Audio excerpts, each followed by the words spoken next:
Evangelho como me foi revelado por Maria Valtorta, capítulo 301, Parábola das frontes destronadas e explicação das parábolas sobre a impureza.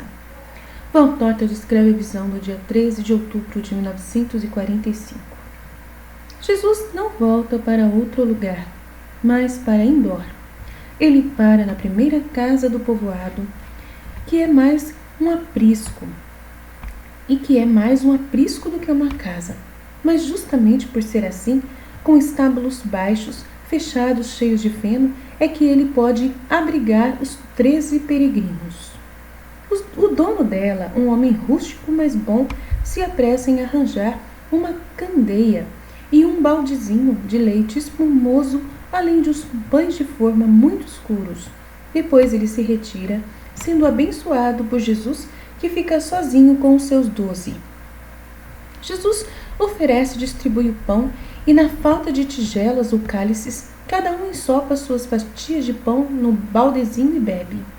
Quando está com sede, diretamente do mesmo. Jesus bebe somente um pouco de leite. Ele está sério e silencioso, e a tal ponto que, tendo terminado a refeição e matado a fome, que nos apóstolos não falta nunca, eles acabam percebendo o mutismo dele. André é o primeiro a perguntar: Que tens, mestre? Pareces-me triste ou cansado? Não digo que não. Por quê? Por causa daqueles fariseus? Já devias ter te acostumado com eles. Quase que eu já me acostumei. Eu que deixa pra lá. Tu sabes como eu era nas primeiras vezes que eu tratava com eles. Eles cantam sempre aquela sua canção. As serpentes não sabem senão sibilar, na verdade, e nunca nenhuma delas será capaz de imitar o canto do rouxinol. A gente acaba não fazendo mais caso deles, diz Pedro. Por pouco por convicção e um pouco para tranquilizar a Jesus. E é desse modo que se perde o controle e se cai em uma das suas armadilhas.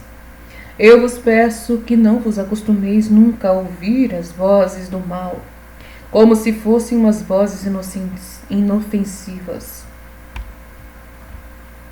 Está bem, mas é por isso que estás triste, fazes mal. Tu estás vendo como o mundo te ama, diz Mateus. Mas será que é por isso que estás triste assim? Dize-o para mim, bom mestre. Ou será que te contaram mentiras ou insinuaram calúnias suspeitas? Que sei eu, até a respeito de nós que te amamos? Pergunta solícito e carinhoso Iscariotes, abraçando com o braço Jesus, que está sentado no feno ao lado dele. Jesus vira o rosto para o lado de Judas.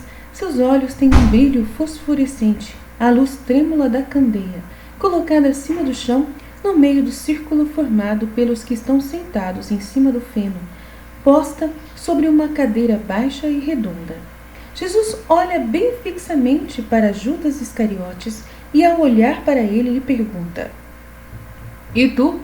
Achas que eu sou tão tolo para aceitar as insinuações, sejam elas de quem forem, a ponto de perturbar-me com elas? São as realidades, Judas, de Simão, que me perturba. E o olhar de Jesus não deixa, nem por um instante, de se cravar direto com um estilete na pupila morena de Judas.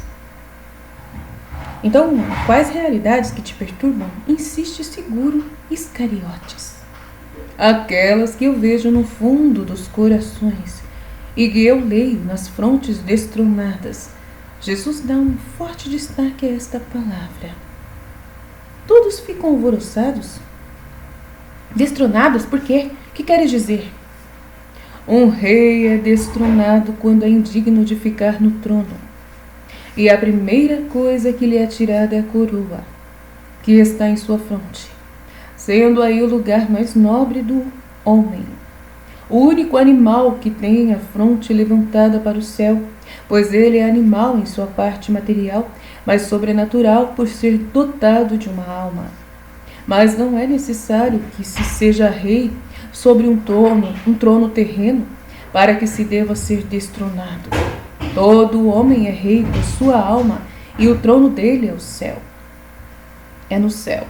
Mas quando um homem prostitui a sua alma, e se torna um animal, então ele se destrona. O mundo está cheio de frontes destronadas, que não estão mais levantadas para o céu, mas inclinadas para o abismo e tornadas mais pesadas, por causa da palavra que Satanás esculpiu nelas. Queres saber qual é? É a que eu leio sobre as frontes.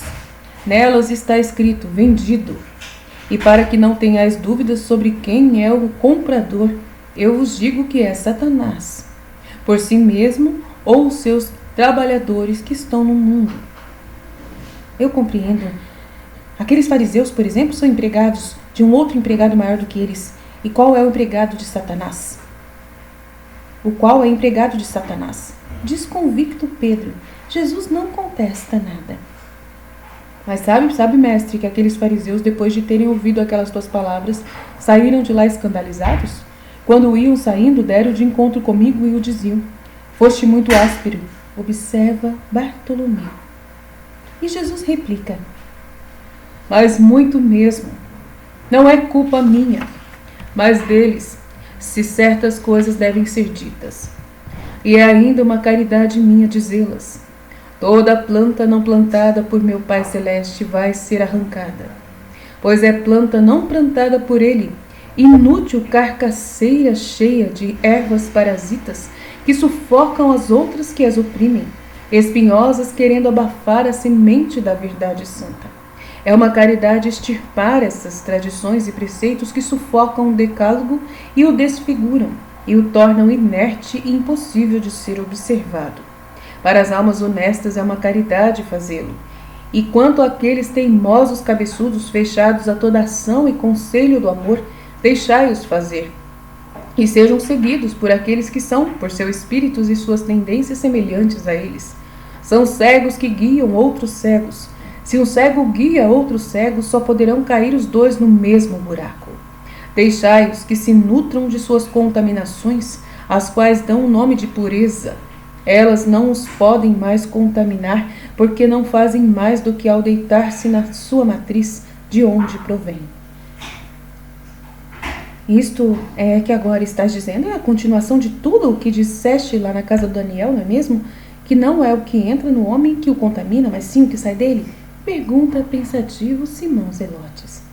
Sim, diz brevemente Jesus.